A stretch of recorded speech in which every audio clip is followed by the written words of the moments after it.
بسم اللہ الرحمن الرحیم نحمدہ ونصلی ونسلم علی رسولہ الکریم۔ تمام دیکھنے اور سننے والوں کو السلام علیکم ورحمۃ اللہ وبرکاتہ۔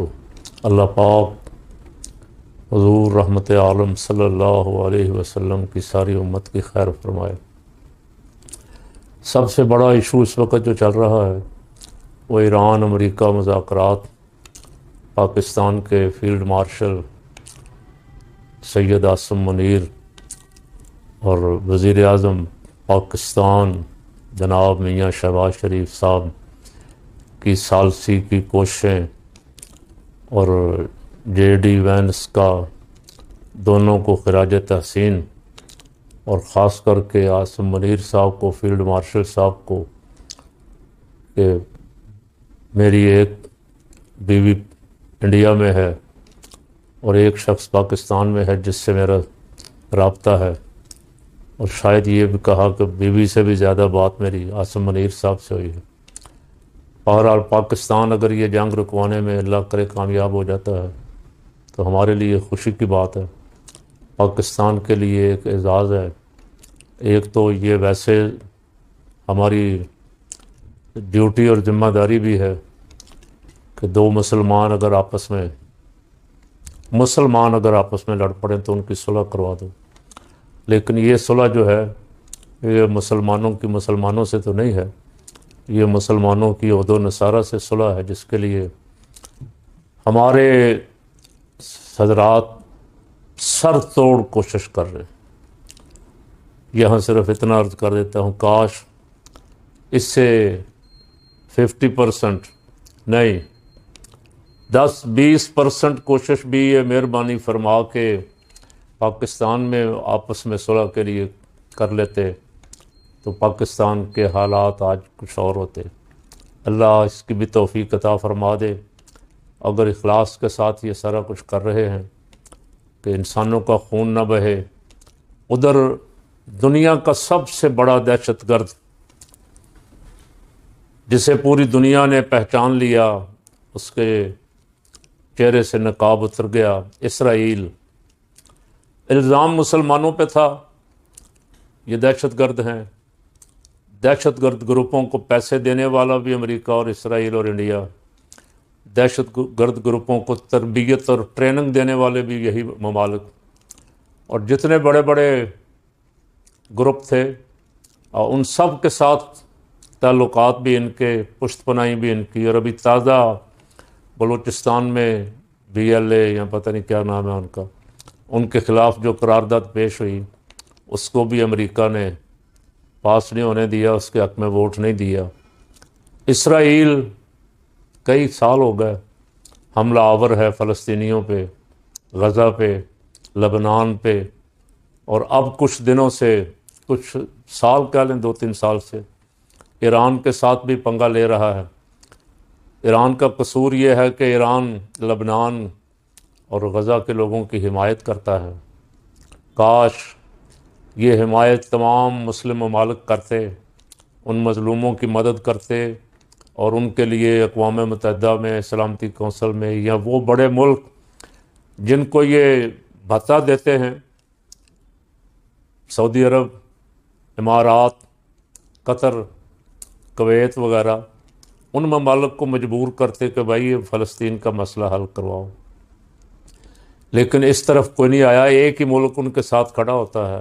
ہم بھی زبانی کلامی تو کئی سالوں سے ان کے ساتھ تھے، لیکن ہم نے جب وقت آیا لڑنے کا اور ان کا ہاتھ روکنے کا ظلم کرنے سے، تو ہم نے یہاں ان کا نام لینا بھی ممنوع قرار دے دیا، اور جو ان کے لیے نکلے تھے ان کے ساتھ جو کچھ کیا وہ سب کے سامنے ہے مریدکے میں۔ اللہ اکبر۔ پاکستان کی پالیسی کبھی یہ نہیں رہی کہ جو فلسطین کی حمایت میں نکلے اسے مارو، گرفتار کرو، غائب کر دو۔ کبھی پاکستان کی یہ پالیسی نہیں رہی تھی۔ جو اس حکومت کے 2.5-3 سالہ دور میں ظلم ہوا ہے یہ تاریخ میں ہمیشہ یاد رہے گا، سیاہ حروف کے ساتھ لکھا جائے گا کہ شہباز حکومت نے اس طرح کا ظلم کیا۔ کس پہ؟ جو لبیک یا اقصی کا نعرہ لگا رہے تھے۔ بہرحال صلح کے لیے کوششیں دن رات، ہمارے وزیر اعظم صاحب تو اچھل اچھل کے جفیاں ڈالتے ہیں، جے ڈی وینس اور وہ جو آئے ہوئے ہیں امریکہ سے. امریکہ کا تو کوئی کچھ بھی آ جائے، چلے میں کوئی لفظ نہیں بولتا، اس پہ بھی صدقے واری ہیں. خبر سن کے کہ آ رہے ہیں ٹرمپ صاحب یا نائب صدر صاحب، کئی روز تک اسلام آباد اور پنڈی کو بند کیے رکھا وزیر اعظم صاحب نے. کوئی بندہ آ جا نہیں سکتا، مہمان آ رہے ہیں بڑے خاص. وہ یہاں آتے آتے سوئٹزرلینڈ چلے گئے، اور اب سوئٹزرلینڈ جس طرح جانے سے پہلے ایک دن کینسل ہوا، منسوخ ہوا، پھر اب جا کے جو کچھ وہاں ہوا ہے، ایران نے جس غیرت کا مظاہرہ کیا ایسے لیڈروں سے جو ان کے سپریم لیڈر کے قاتل ہیں، جو ان کے بہت سارے جرنیلوں کے قاتل ہیں، جو ان کے بہت سارے سائنسدانوں کے قاتل ہیں، ان سے ہاتھ نہ ملا کے اپنی غیرت کا مظاہرہ کیا ہے، جس کا پوری دنیا کے میڈیا میں شور مچا ہوا ہے.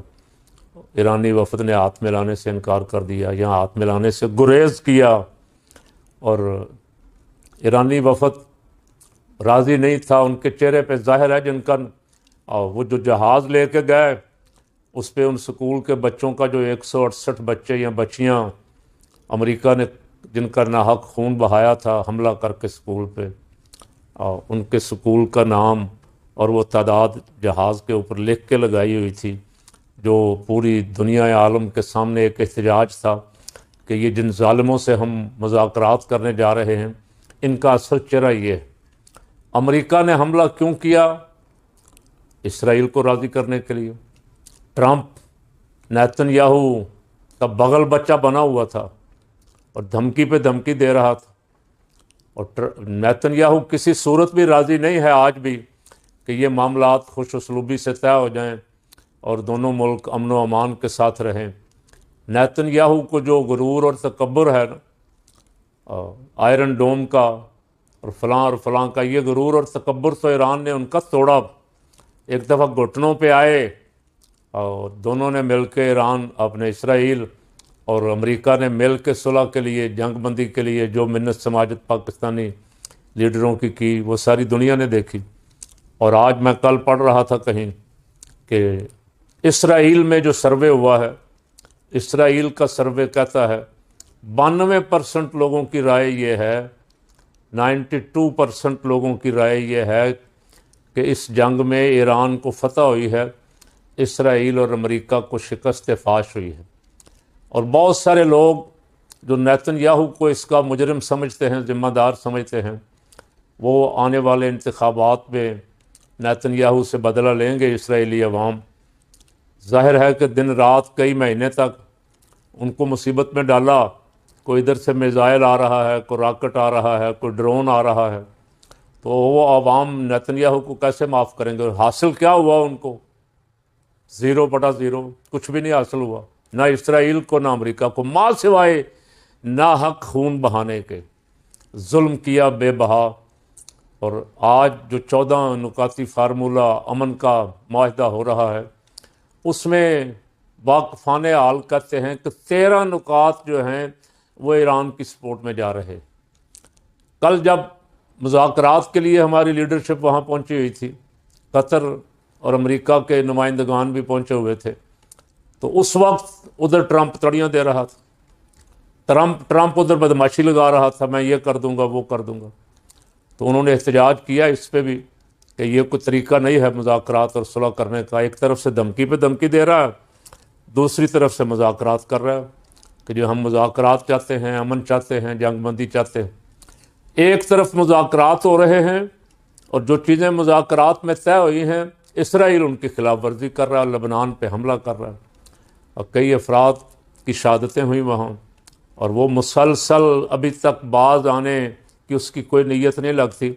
اور جب ٹرمپ اس کو کہتا ہے تو بڑا ڈھیلا مٹھا ہو کے کہ یہ میں کہوں گا اسرائیل سے تو جنگ بند کرے. نہیں، تم نہ کہو، ایک دفعہ اس کو 2 ہاتھکاری لینے دو، ان کی منت سماجت کر کے ان سے جنگ بندی بھی نہ کرواؤ، پھر ان کو بھی کہو کہ لو بھائی تمہیں اجازت ہے جو کرنا چاہو کر لو. لیکن اللہ کریم کے فیصلے ہیں. اللہ نے ذلت و رسوائی ان کا مقدر کر دی. جن کو طاقت کا زوم تھا، جدید اسلحے کا زوم تھا، اپنے آئرن ڈروم اور اس بات کا زوم تھا کہ ہم پہ کوئی ڈرون نہیں گر سکتا، کوئی میزائل نہیں گر سکتا، اور سب کا زوم جو تھا وہ پاش ہو گیا. ان کا تکبر جو ہے وہ خاک میں مل گیا. کاش اس سے کوئی سبق حاصل کر لیں. اس لیے کہ جب بھی جنگ ہوتی ہے تو جو سرکار صلی اللہ علیہ وسلم کے نام لیوا حضور کا کلمہ پڑھنے والے ہیں وہ تو موت کو، شہادت کی موت کو محبوب رکھتے، وہ تو شہادت کی موت کی تمنا کرتے. دوسری طرف جو لڑنے آئے ہوتے ہیں وہ بیچارے کوشش کرتے ہیں کہ ہماری جان کسی طرح چھوٹ جائے. بہرحال اللہ کرے امن ہو جائے، یہ خون ریزی بند ہو جائے. دوسرا مسئلہ آج ہوا یا کل ہوا اسمبلی میں، وہی بلاول جو بجٹ پہ تنقید کر رہا تھا، وہ بلاول اس بجٹ کو پاس کروانے کے لیے ہاتھ کھڑا کر کے ووٹ دے رہا تھا، پیپل پارٹی بھی. تو پی ٹی آئی والوں نے کھڑے ہو کے کہا کہ ان کی شکلیں دیکھ لو، ان کی منافقت دیکھ لو، یہ تقریریں کچھ کرتے ہیں، لوگوں کو کچھ بتاتے ہیں، اور اندر یہ ایک ہی ہیں. اندر یہ لوٹ مار کرنے میں جو کچھ بجٹ میں انہوں نے عوام کی تباہی پھیری ہے، عوام کے ساتھ ظلم کیا ہے، اور اس میں یہ ایک ہیں. ادھر گلگت بلتستان میں وزیر اعلیٰ کا انتخاب ہو گیا، پیپل پارٹی کا وزیر اعلیٰ بلا مقابلہ، اور طرفہ تماشا دیکھیں، نہیں تماشا بھی نہیں، مذاق دیکھیں کہ نون لیگ جو وزیر اعلیٰ منتخب کروانے میں بھی ساتھ تھی، اس کا اپوزیشن لیڈر بن گئے. لیڈر آف دی اپوزیشن بھی ان کا، نون کا، اور وزیر اعلیٰ پی پی کا، اب مل کے کھیل رہے ہیں. یہ وہی ہے جسے کبھی کبھی ہم بچپن سے سنتے آئے، نورا کشتی. عوام کو دھوکہ کب تک دو گے؟ جس دن اس ملک میں صاف، شفاف اور غیر جانبدارانہ، منصفانہ الیکشن ہو گئے، تمہیں تمہاری اوقات کا پتہ چل جائے گا. اللہ تعالیٰ اس ملک کے حال پر رحم فرمائے.